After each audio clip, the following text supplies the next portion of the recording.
Hello, and thank you for tuning in to my senior year presentation. I am Mrs. Russell, the college counselor here at Arbor Prep High School. As you see on the slide, I've listed information for you for contacting me. A couple of years ago, I used to do this presentation at the school. Parents were mentioning how hard it was to get here, and they really wanted the information, so I started putting it online. I hope that it still continues to work and is a convenient way for you to re-access the information to assist your student. If it is not, please reach out to me and let me know, because I'm always looking for ways to better assist parents with getting all of this information. Just a little bit about me. Again, my name is Tonika Russell. I am a two-time grad of the University of Michigan. I graduated with my bachelor's in history and my master's in public administration.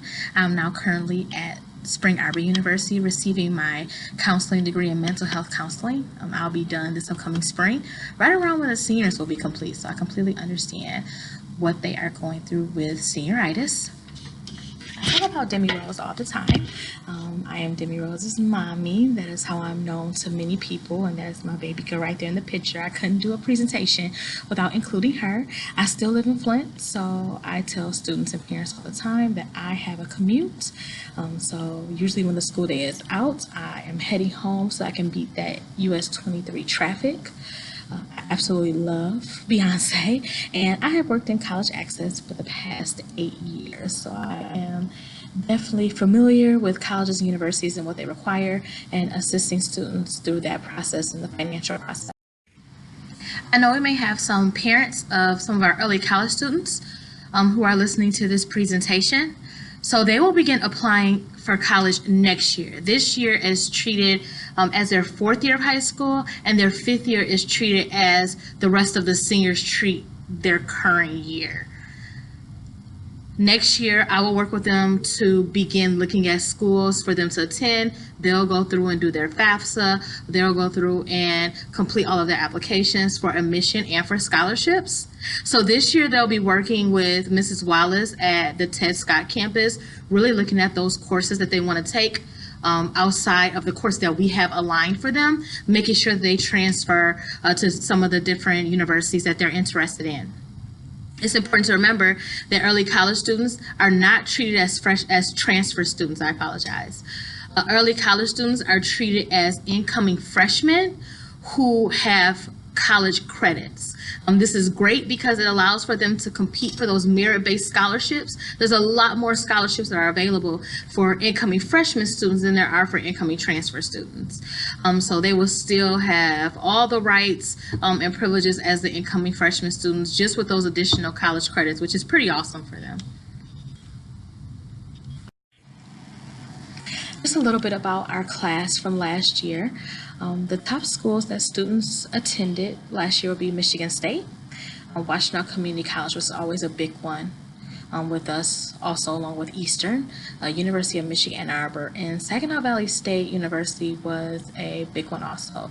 To some, SVSU is a surprise, but the class of 2019, when they were in their sophomore year, I took them to visit Saginaw Valley, and they really enjoyed it. They loved it, and it made sense that when they become seniors, that will be a big school for students to apply. Currently, right now, we have 5 students that are there that are really enjoying themselves, and that's the largest amount of students we have had go to Saginaw Valley since I've been working here. Most students are deciding to stay in Michigan. During their freshman year, they are talking about going out of state and how much they want to, get away from Michigan. But once we start looking at reality and looking at how much school costs, students are just making the decision to stay in Michigan. It just makes sense for them.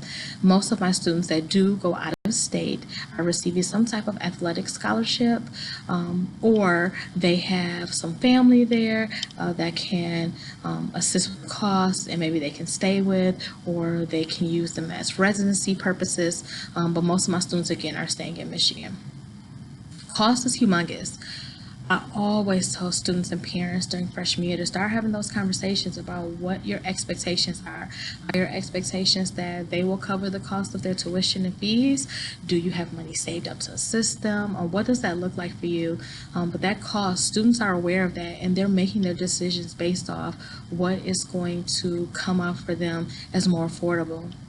I have a lot of students that are going to Eastern, going to Wayne State, and they're choosing to stay at home.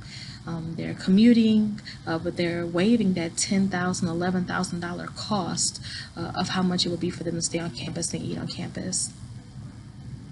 And many of my students starting off in September will tell me I'm going to Western, and then by the time we get to February, after we've worked through everything, they've changed their mind and maybe begin to look at Eastern, maybe begin to look at Wayne State, maybe even Michigan Tech, maybe they start looking at community college. I have some that decide on trades, some that are going to cosmetology school, but those plans change, and it's okay for them to change. I know sometimes that freaks parents out, and they're like, oh my goodness, they should know by now. Well, no, that's senior year is for, me to assist them, for parents to assist them to figure out where they're going and how they're going to get there. And sometimes those plans do change, but we end up being okay. So parents, please don't worry too much. Again, for Arbor Prep, we kept with our mission and 100% applied and were accepted to a four-year university. And then that number, that 58%, that hits me at the heart because I really want 100% of our students to complete the FAFSA. And it's not the students who are not completing their FAFSA portion. It's the parents that are deciding, we didn't receive any money last time, I don't see the reason, it takes too long, I don't have time, I don't know where my tax information is, and this really puts your students at a disadvantage. So I ask that you please make sure on October 1st you're ready to go to get that FAFSA done. I will be taking appointments here in my office to assist with completing that FAFSA. And anything that you need, I am here because I really want to get that number up this year for our class of 2020. So we're into the thick of September. Tomorrow is my birthday, which is a very important day, but otherwise, outside of my birthday, Common App opened up August 1st. So students who are thinking about doing the Common App really should be in there getting those recommendations. I have had them all invite me, so they did that part to make sure that I can go in and access everything that I need to access. They're looking at the colleges and what they require. So their students are doing a really good job if they're going to do Common App. I've already pretty much been working with everybody. The Common App is called the Common App because there is one main portion where you complete your name, your parents' information, your school information, and all of your grade info. But each college has their own requirements as far as what you have to complete for them. So that's important to remember. Right now, if students want to retake the SAT, they need to be doing that. If they receive free or reduced lunch, they need to come to me to receive a fee waiver. Please do not pay for that test if you receive free or reduced lunch. I do not have any ACT waivers. So if a student would like to take the ACT, then they will have to pay out of pocket. I believe that test is about $40. You want to take every opportunity to get to know colleges. What I'm loving about this class is that many of them have been on college visits outside of what I'm going to take them on. So they're very well versed in what school they're interested in, what they do and what they do not like. I am still trying to get us to Saginaw Valley at the end of October. So hopefully I'll be able to take them to one more school. But thank you for taking the time out to really get them on campuses. If you have not, that is okay. I bring in college reps to Arbor Prep. So right now we have over 20 schools from around Michigan and Ohio and Indiana that are coming in and talking to students. I have the Marines, the Navy, the Army coming in, and I have a trade school coming in for the first time this year because I have a lot of students who are interested, and I really want to give them as much as I can as far as options for post-secondary education. When the Common App first was created, University of Michigan Ann Arbor, Western Michigan University, Hillsdale College, and Adrian and Albion College were the only schools that students were able to use to apply to within the state of Michigan. But now there are many more schools that are available, making it so it makes sense for a lot of students to where when it was only those 5 schools, it really didn't make sense for many students to complete the Common App. So these are the schools within the state of Michigan that students can apply using the Common Application. If there's any more questions about the Common App, if you're still kind of unsure about what needs to be complete, please make sure that you let me know. Continuing to September, students can register to take the SAT or the ACT. The biggest difference is that the ACT offers a science component, so students who are very good in the sciences may find this test helps them a lot. I don't see a big difference in grade trends for students who are taking the SAT or ACT, so I don't have a suggestion between the two. I do tell students that they're going to retake the SAT is not good enough to just keep retaking it if you're not going to change how you're studying and what you're doing to prepare. So if a student is going to retake the SAT, then they need to either spend a lot of time on Khan Academy, or if they're able to do it, find somebody to help them with tutoring. Meet with our English and our math teachers here and see if they can give them some pointers or some worksheets to help them out. If they're just going to keep retaking the test, we're not going to see a difference, and they're just wasting their time and wasting money, actually. So the only way and to improve their score that I have seen is to really start preparing and start taking studying seriously. Students will also want to make sure that they come to the college visits that are here on Arbor Prep's campus. So I bring in colleges. Right now we have about 20 to 25 schools that are coming to visit. Students can sign up for 5 of those visits.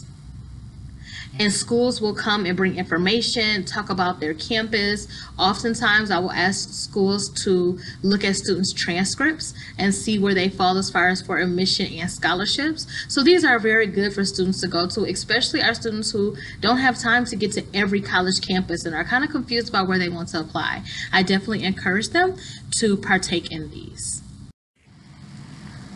October 1st is a big day. That is the day that the free application for federal student aid, also called the FAFSA, will open. I encourage families to complete the FAFSA. And it's very important because schools look at families who do not complete the FAFSA in their mind as a family who can just afford the entire cost of college.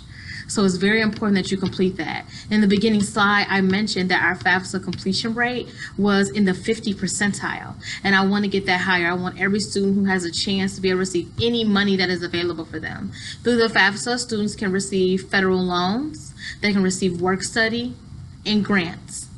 And sometimes scholarships also will require that the student complete the FAFSA. This year, I will be doing individual appointments. So if a parent needs assistance with completing the FAFSA, please email me or call me and we can set up a time for you to come in. I will sit with you one-on-one and we will complete the entire application and you can get that out the way. And that will start October 1st. Some local college fairs coming up. There's a big college night at Schoolcraft College, where students can go and see hundreds of colleges that are there. This is really big if a student is thinking about going out of state. They're thinking about going into the Army, the Navy, the Marines. These are schools that don't normally come to visit us. So I would encourage you to go. And also, if you have, a student who was in middle school or 9th grade and you want to start getting some college information, this is a great fair to go to. Another fair is the Infinite Scholars Fair. This is really big for students who are interested in historically Black colleges and universities. A lot of the HBCUs will be there, and not only will they be at the fair, but they will be offering scholarships and on-site admission for a lot of students. If a student is interested in attending this fair, they have to let me know because I have to prepare their SAT and transcripts for them in order to take with them. And then if a student is interested in an Ivy League school, Harvard, Princeton, Wesley, and Yale will be at an information session at Cass Tech on Sunday, October 13th. I sent out an email this summer, but just to revisit the senior project, it has changed, and it is now centered around who am I, where am I going, and how will I get there. There's no more project. There's no more students have to figuring out what they want to do to bring in. I really wanted to hone in on who students are becoming and what are their plans. What I was seeing was a lot of students who were interested in becoming a doctor but didn't really understand what it took to get there. And I'm hoping that this will really bring everything together for students. We've also added a job shadow component. They have to have that done by November 22nd. I've had an nice amount of students knocking out their job shadows, so I'm very excited, but I still have some, and if they need assistance, I asked for them to let me know, but I still put the majority of the work on them. But it is due again on November 22nd. As we get into October, as I mentioned, the FAFSA will open. You'll need your 2018 taxes. So especially if you decide to come in and work with me, then you'll want to make sure you bring those 2018 taxes, or we won't be able to complete the FAFSA application. If you have not completed your 2018 taxes, it will let you use your 2017, but then you'll have to go back in and re-add everything in from your 2018. So if you haven't completed those taxes, then it kind of makes sense for us to wait a little while until you complete those, but not too long, because I like for students to get their FAFSA done as soon as possible. Some deadlines will start rolling in for students, or will be getting close. So a rolling deadline for a school will be a school such as Eastern. Students can apply to Eastern up until the day that they graduate from high school, and sometimes even after. A school that has an early decision is a school that says you apply to us, and if you are accepted, you go here. And you only apply to one early decision school. Schools that have early decision will be Kalamazoo College, or schools that are out of state. So some of the Ivy Leagues, Duke would be schools that say, if you apply to us, that's it. We're your only school that you're going to, the only school that you're going to apply to with early decision. And I have to sign a document saying that the student knows this. So I really have a conversation with students and try to kind of get them away from an early decision school unless they're sure that they want to go there. An early action school will be such as University of Michigan Ann Arbor, who has November 1st deadline for students who want early action and want to get their admission decision usually around Christmas time. If a student cannot afford application fees, I ask them to come and talk to me, not to make a decision to just not apply, but I usually can work with the school to see about a way to knock out that admissions and application fee. Also in October, I'll get a list of schools who are going to have free applications, and I'll make sure to share that with parents and with students. If a student has a college essay that is required, so if they're doing the Common App, there's a college essay that is required just to even use the Common App. If they're applying to University of Michigan Ann Arbor, if they're applying to Michigan State, some of the out-of-state schools, there are college essay requirements, and they'll want to make sure they have those looked over. Ms. Hogan is always a wonderful person to look over a college essay, or maybe you are great with catching grammatical errors and proofreading, so it would be great for you to look over your student's essay. University of Michigan Ann Arbor is also coming to do an essay workshop during the day, so I will keep parents and students updated as we finalize those plans. Students will want to make sure that they're checking on their personal recommendations. I stay on top of students, letting them know, hey, you need to be looking for your recommendation letters from your teachers around this time. If you don't have it in, you need to be contacting them and seeing what's going on. Scholarships will start slowly rolling in October. As I receive them, I'll place them up, but students are also responsible for looking out and seeing if they can see any scholarships on their own. Around this time, a student will want to look at their religious and civic groups. They'll want to look at like places such as McDonald's and Burger King and Meijer and some of the bigger institutions, because those are typically a good time for their scholarships. And then application mania will happen in October. I'm trying something new this year, and instead of having it after school, I'm going to have it during school in senior English classes, so that every student can have the opportunity to participate.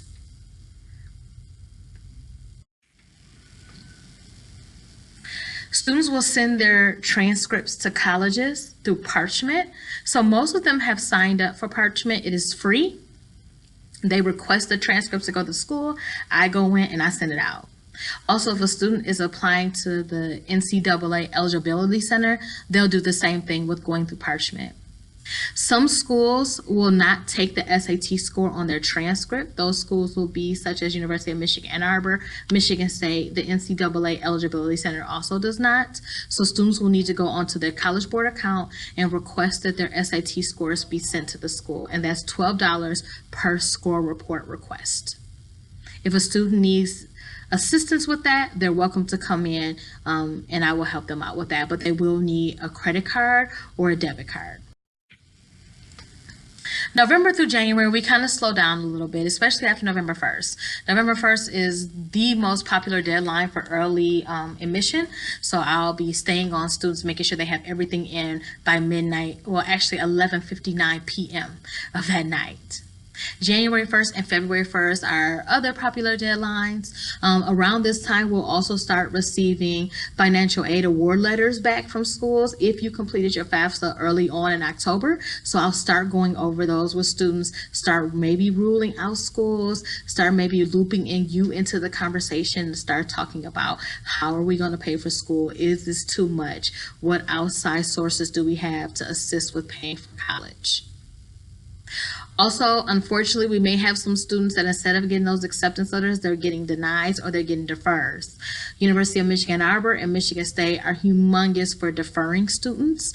So what a defer means is that you haven't been denied, you haven't been accepted, and we're going to let you know later on in the spring. Michigan State is really big for deferring students to the following spring. So they will say, you can't come to us the fall of your freshman year of college. You have to go to a community college. You can sit at home, or you can go to another institution, but you can come to us that spring. Usually when a student receives that letter or communication from MSU, I try to have them look at alternate options, but I have had some that have waited MSU out and then received an acceptance letter in the summer for MSU to come that fall, or went somewhere that fall and then decided to go to MSU that spring. February through May, so acceptance letters and financial aid letters will be abundant at this time. I'll be going over those with students and again looping you into the conversation, but you'll want to consistently have conversations with your students, letting them know what your expectations are. It's very important that we're all on the same page. So I'll have students come in and tell me they want to go to Central Michigan, but your understanding and your pockets say you need to start off at Washtenaw, and the student does not know that. So it can make for some frustrating times around this time for the students. So please have those conversations, letting them know what your expectations are, and please let me know so that I can continue to make sure that I can assist the family in the best way that I can. If a student knows what school they're going to, they'll need to consistently log into their school portal using their username and password. And they need to remember this information because the school will no longer communicate with them through their Arbor Prep or personal email. Everything will be through the school portal. Students who want to stay on track in their classroom, around this time, they get to getting the strongest case of senioritis I have ever seen. So I may be sending a call home or email home saying, hey, we might need to have a conversation because it's looking like it's getting a little rough. And I tell students this all the time, I have had colleges call students because their senior year was so bad, letting them know that they had to rescind their admission decision. And so we don't want that to happen. May 1st is a big date because if a student is staying on campus or if they're going to school that requires a deposit, the school wants to know by that date. That's the cutoff. So before May 1st, I make students tell me their decision. Have I had students change after that date? Of course. But I like to kind of get as much solidified as I can to make sure that I can assist the students in the best way possible by May 1st. We also have our decision day, and I believe our decision day this year is going to be on May 1st, so students will want to know what they plan to do after high school. Students, I will have them go into Parchment and request their final transcript to be sent. This is important because it's the only way they'll be able to receive their financial aid. It's the only way they'll be able to actually matriculate into that school in the fall. We can't send out that final transcript until the entire school is done. So it won't go out until June, but I have them send that and request it while they're here before early release. If a student is waitlisted, then we'll begin calling if we haven't received any information or correspondence for them to kind of see where they're at as far as the application process. And then in July, students will send their AP scores to the university because that's when AP scores are available on College Board. I wanted to give parents an idea of what working with students looks like in my office. So the first picture is one where one of my students didn't know where they wanted to go. They didn't know if they wanted to go to EMU or if they wanted to go to Wayne State, so we kind of broke it down. The middle one, there's a Spartan Advantage program that really helps students with attending Michigan State University. So that is a student that started off with 23,000. Michigan State is a little bit more now. This is about 4 years ago. And it took them down to about $2,000. So they really were offered a nice amount of money from MSU. And then the next one would be a student that was trying to decide between Eastern, staying on campus, or staying home, which is a big decision that a lot of our students make because we have a large population of students who attend Eastern. And this is continued for the student.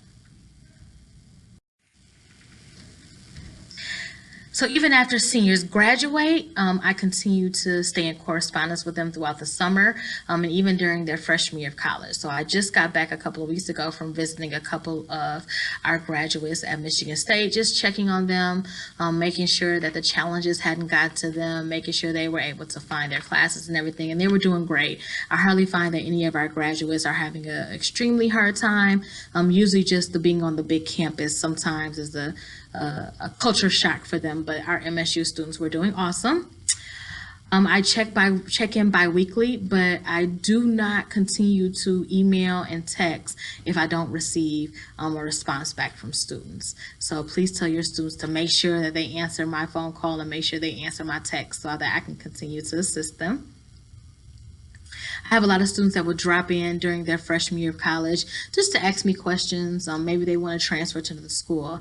Maybe they're confused about the FAFSA again. So I have a nice amount of students that continue to work with me into their freshman year and then finally go free.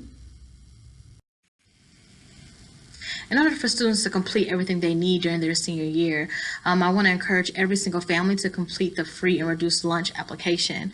If you are approved, then you receive reduced costs for AP examinations, for college applications, and for the SAT and ACT. So please complete that even if you think that you're not going to receive it.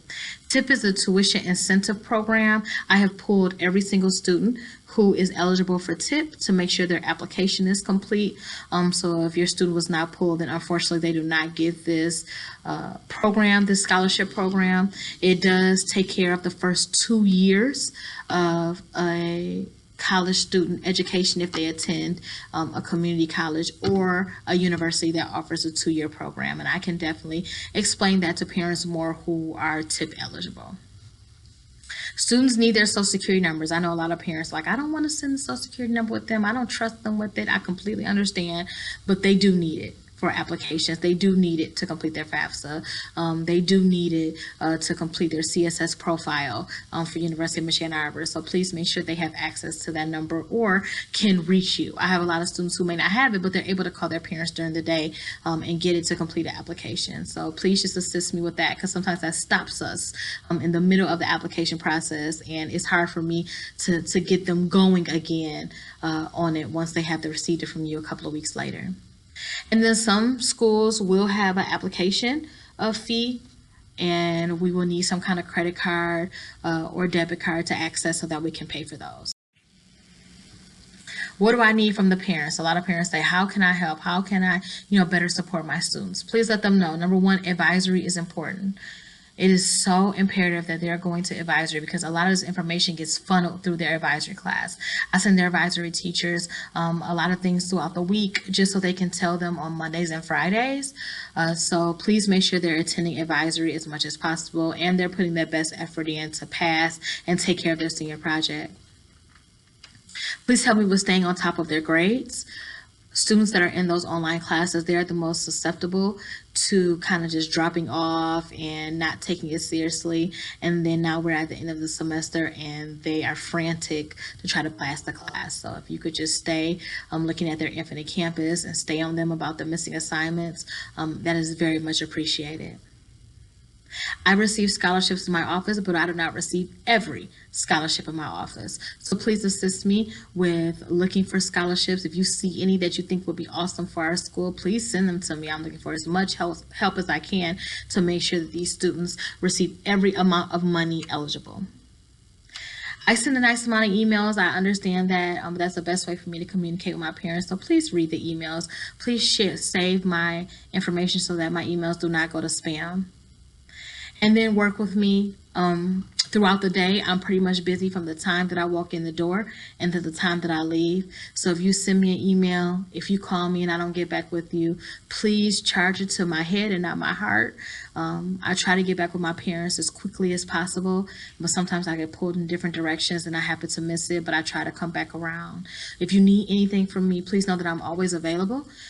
Text works so good with me because I can answer a text throughout the building. When I'm walking, when I'm working with a student, I can usually answer right away. But I understand a lot of my parents are not texters, so if you email or call, just give me a couple of days to be able to get back with you, but I try to do it way quicker than that. At the end of last year, I sat down with the class of 2020, and I said, let's come up with some goals for our class. You know, it's going to be a smaller class, and I would like to be able to work with every single senior to make sure that they get exactly what they want out of their senior year. So the seniors came up with 5 goals. So their first goal was that every senior will complete 3 scholarship applications. I love this so much that I added it to their early release requirements. So in order for them to get early release, they have to have 3 scholarship applications complete and shown to me. I'll keep track, and then they will be all set, and hopefully some of our students will start receiving some of that scholarship money. We want 100% of this class to graduate, and I will say this class is very much on their way. 100% FAFSA completion. This is something I pushed on them. I really asked them to help me out with talking to their parents about how important FAFSA is. And I want to say this one more time, that I am here to help. Please feel free to make an appointment with me, and I will stay after school to assist you with completing that FAFSA. Or even sometimes during the day. There are days when I know that teachers have testing. We have a testing calendar, so I'll know that my seniors will be in testing pretty much a nice amount of the day, and I can schedule you in during the day to assist you. We want everyone to pass all of their classes, the entire class.